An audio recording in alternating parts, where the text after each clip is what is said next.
Benditas irmãs, com a paz do Senhor Jesus, amém? Irmãs, hoje vamos estar dando continuidade às devocionais, né? Vou estar lendo com as irmãs hoje o capítulo 9 do livro de Mateus, amém? Traz por título o paralítico de Cafarnaum. E entrando no barco, passou para outra banda e chegou à sua cidade, e eis que lhe trouxeram um paralítico deitado numa cama. E Jesus, vendo a fé deles, disse ao paralítico: Filho, tem bom ânimo, perdoados são os teus pecados. Jesus, ele viu a fé daquele povo quando trouxeram aquele paralítico até ele, porque aquelas pessoas sabiam que Jesus era a única pessoa que tinha a capacidade de estar dando, né, a oportunidade daquele paralítico ter movimentos em suas pernas novamente. Só que quando Jesus fala: Filho, perdoados são os seus pecados, os escribas, então, eles começam a blasfemar, na verdade, contra Jesus. E aqui no 6, Jesus vai dar uma resposta para os escribas, que diz assim: Ora, para que saibais que o Filho do Homem tem na terra autoridade para perdoar pecados, disse então ao paralítico: Levanta-te, toma tua cama e vai para a tua casa. Amém?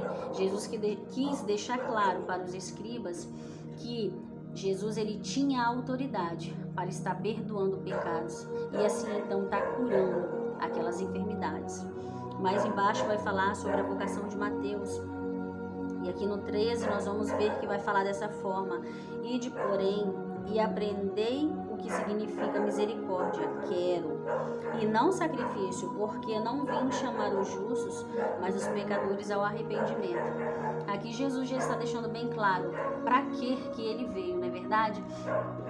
Jesus está deixando claro que ele veio para os pecadores, aquelas pessoas problemáticas, aquelas pessoas difíceis de lidar, aquelas pessoas que precisam ser libertas, que precisam passar por um tratamento. Jesus não veio para os bonzinhos, Jesus, ele veio realmente para os complicados, para as pessoas difíceis de lidar. Então aqui ele está falando que ele não veio para os justos, mas para os pecadores ao arrependimento. Amém, irmãs? Mais embaixo ele vai falar sobre o jejum. Vai falar desta forma: Então chegaram aos pés dele, no caso Jesus, os discípulos de João, dizendo: Por que jejuamos nós e os fariseus muitas vezes, e os seus discípulos não jejuam? Os discípulos de João aqui, queridos, eles estão questionando a Jesus, porque eles observam que eles jejuam bastante, e até mesmo os fariseus jejuam com muita frequência. E eles têm observado que os discípulos de Jesus, eles não jejuam, eles comem e bebem a todo tempo. E por isso, então, gera este questionamento até Jesus, e eles falam. E Jesus, então, ele responde. Ele fala que, por enquanto o noivo estiver com eles, que o noivo significa Jesus, não há necessidade nenhuma dos discípulos, então, estarem jejuando, porque os discípulos, eles estão com Jesus naquele momento, eles estão felizes, eles estão contentes com a presença de Jesus, não é verdade? Então, assim, não há nenhuma necessidade, né, deles estarem jejuando, mas ia chegar um tempo em que Jesus haveria de ser tirado, né, do meio deles. Então, quando chegasse esse momento, aí sim, aí haveria a necessidade dos discípulos estarem jejuando.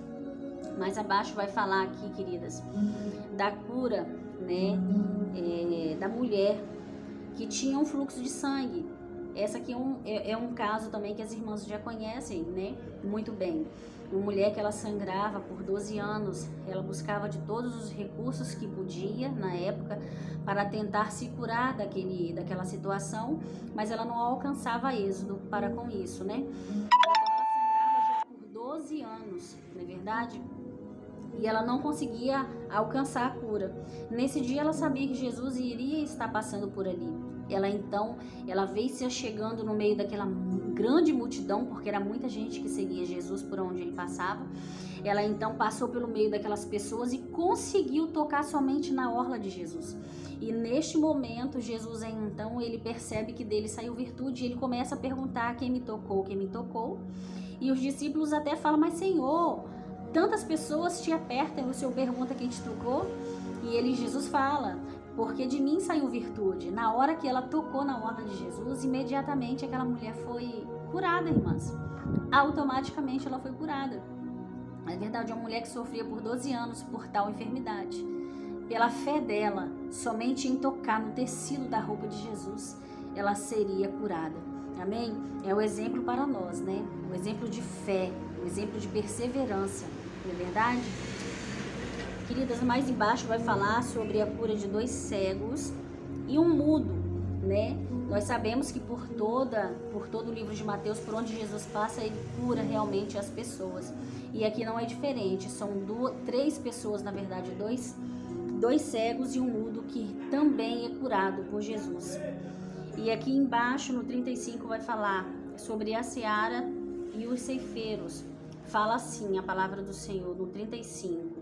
E percorria Jesus todas as cidades e aldeias, ensinando na sinagoga dele, e pregando o evangelho do reino, e curando todas as enfermidades, moléstias entre o povo.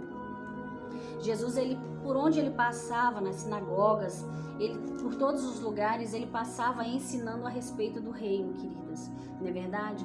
E aqui fala que por onde Jesus passava, ele encontrava pessoas com enfermidades, com moléstias, né, de várias maneiras, precisando de vários tipos de cura.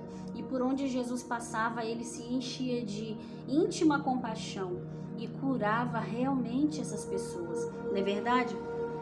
Aqui embaixo vai falar, queridas, que a seara é realmente grande, mas poucos são os ceifeiros, né? Rapidinho, só para finalizar, muitas das vezes tem tanta coisa sobre o reino, né? Para o reino, para ser feito, mas poucos realmente são os ceifeiros, poucos são as pessoas que realmente querem fazer alguma coisa pelo reino. Eu quero chamar a sua atenção nesta tarde, queridas. Se esforce mais, né? Para fazer as coisas do reino, na verdade, faça tudo de coração, porque quando nós fazemos de coração, se esforçamos para fazer de coração, realmente nós alcançamos a vitória do Senhor Jesus, amém? Que as irmãs possam, em nome de Jesus, ter aí esclarecido, né, um pouquinho, aprendido um pouquinho comigo. O tempo é muito curto, já estamos em 7 minutos, tá bom? E já estou finalizando, tá? Desejo às irmãs aí, em nome de Jesus Cristo, um finalzinho de tarde abençoada para vocês. Amém?